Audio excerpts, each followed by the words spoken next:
안녕하세요. 이번 주에는 시장의 수급이 특정 테마로 몰리지 않고 여러 테마와 종목들로 분산되는 날이 많아서 이런 날에는 어떻게 매매하면 좋은지 댓글로 질문해 주시는 분이 많았습니다. 당장 연휴 전날인 29일 목요일만 확인해 봐도 거래대금 상위 종목을 봤을 때 기아는 자동차 관련주, 유진스펙은 당일 상장한 신규주, 우리기술투자는 가상화폐 관련주, 폴라리스 오피스는 온 디바이스 AI 관련주로 특정 테마로 수급이 쏠리지 않고 여러 종목으로 수급이 흩어졌습니다. 여러 종목으로 수급이 분산되는 날에는 다른 종목에 수급을 뺏겨서 윗꼬리를 달고 하락하는 경우도 많습니다. 방금 전 키움증권 HTS를 통해서 2월 29일 거래대금 상위 종목을 보여드렸는데 이전 거는 HTS에서 확인할 수 없어서 KRX 정보 데이터 시스템에서 보면서 설명해 드리겠습니다. KRX 정보 데이터 시스템에 들어가시면 지나간 주식 관련 정보들을 확인하실 수 있는데 쉽게 보는 통계에서 순위 통계를 들어가시면 왼쪽에 주식이라는 메뉴가 있습니다. 여기서 거래 상하위 50종목을 클릭하시면 이전 거래대금 상위 종목을 확인하실 수 있습니다. 여기에서 굳이 필요 없는 시장 구분이나 시작일 종가, 거래량 이런 거는 그냥 삭제하고 거래대금과 등락률 위주로 살펴보겠습니다. 이번 주 수요일인 2월 28일을 확인해 보면 2차전지주인 에코프로비엠이 8% 상승했고 방산 관련된 하나에어로스페이스가 8% 상승했고 반도체 관련된 주성엔지니어링이 약 14%, 똑같이 반도체인 한미반도체가 약 9%, 2차전지 관련된 미래나노텍이 24% 상승했습니다. 에코프로비엠과 미래나노텍인 2차전지와 주성엔지니어링과 한미반도체인 반도체 관련 테마로 수급이 분산됐다고 판단할 수 있습니다. 2차전지 중에는 상승률이 높은 미래나노텍이 그래도 가능성이 있었고 반도체 중에는 상승률이 높은 주성엔지니어링을 볼만한데 두 섹터로 수급이 나눠져서 당일 매매하기는 쉽지 않은 상황이었습니다. 일봉 차트를 한번 확인해보면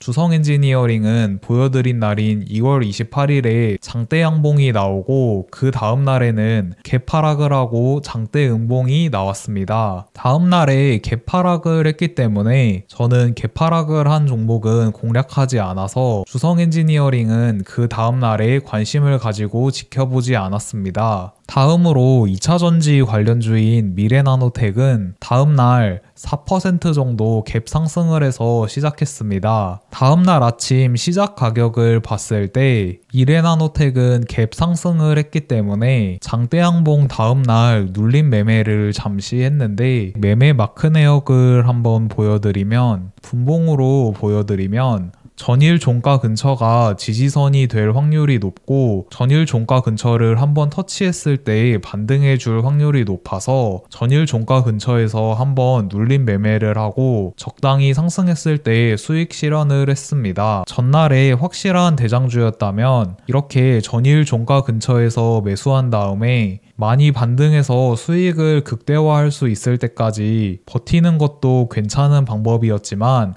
미래나노텍이 전날에 그렇게 확실한 종목은 아니어서 조금 반등했을 때 이렇게 정리를 했습니다. 이렇게 전일 종가 근처는 강력한 지지선으로 작용할 때가 많아서 눌림 매매를 활용하고 있습니다. 장 마감 직전에도 전일 종가 근처를 터치했는데 이때는 너무 완만한 각도로 하락하기도 했고 반등하기에는 너무 늦은 시간이어서 공략하지 않았습니다. 2월 27일에는 굳이 따지자면 한미반도체와 QRT가 같은 반도체 HBM 쪽으로 QRT를 상승률이 높은 대장으로 판단할 수도 있지만 그래도 조금 애매한 날이라고 생각했습니다. 당일 QRT가 상한가에서 풀렸을 때 매수를 했는데 생각보다 너무 많이 밀려서 적당히 샀다 팔았다를 하면서 종가의 모든 물량을 그냥 매도하고 오버나잇하지 않았습니다. 전날인 2월 26일의 경우 알테오젠이 개별 이슈로 19% 상승했고 2차전지 전고체 관련된 이수 스페셜티 케미컬이 22%, 자동차 관련된 성우 하이텍이 실적 발표로 17%, 2차전지 전해액 관련된 엔캠이 11% 상승했습니다. 26일 월요일에는 알테오젠이 테마를 이루지는 못했지만 그래도 거래대금이 1조 2천억에 19% 상승해서 테마를 이룬 종목의 대장주 정도의 관심을 받았다고 어느 정도 판단할 수 있고 전고체 관련인 이슈 스페셜티 케미컬도 22% 상승했기에 이날도 수급이 많이 분산된 경향이 있습니다. 그런데 알테오젠의 경우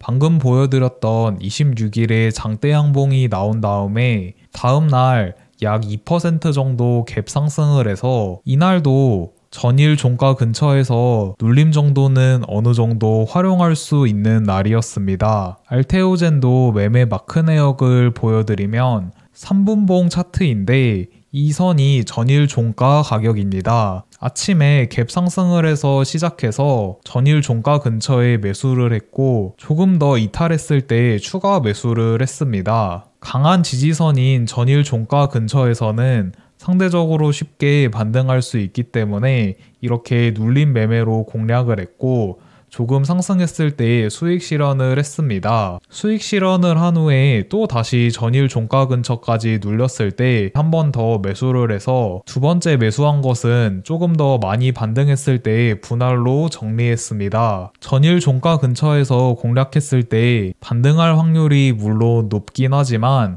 지지선을 이탈하고 하락하면 어디까지 하락할지 모르기 때문에 저는 전일 종가 대비 마이너스 1% 정도 하락한 상태에서 빠르게 회복하지 못한다면 빠르게 손절하는 편인데 두 번의 경우 모두 잠시 이탈했다가 빠른 속도로 반등했기에 버틸 수 있었습니다. 오후에 한 번 더 전일 종가 근처를 터치했을 때 매수를 해서 조금 반등을 줬을 때 수익 실현을 했습니다. 이번 영상에서는 당일 시장 주도 테마 확실한 대장주가 보이지 않을 때 전일 강력했던 종목으로 눌림 매매법을 하는 방법 위주로 설명해 드렸는데 당일 확실한 종목이 보일 때는 장대 양봉 매매법으로 큰 수익을 낼 수 있지만 그게 아닌 날에 합리화를 해서 들어가면 큰 손실을 볼 수도 있으니 당일 확실한 대장주가 보이지 않는 날에는 전일 대장주를 눌림에 매매하는 방법도 리스크가 적은 매매법이고 수익을 내는 것도 물론 중요하지만 종목이 보이지 않는 날에는 매매를 절제하고 쉴 수 있어야 쌓아온 수익금을 지키고 손실을 보지 않을 수 있습니다. 시청해주셔서 감사합니다.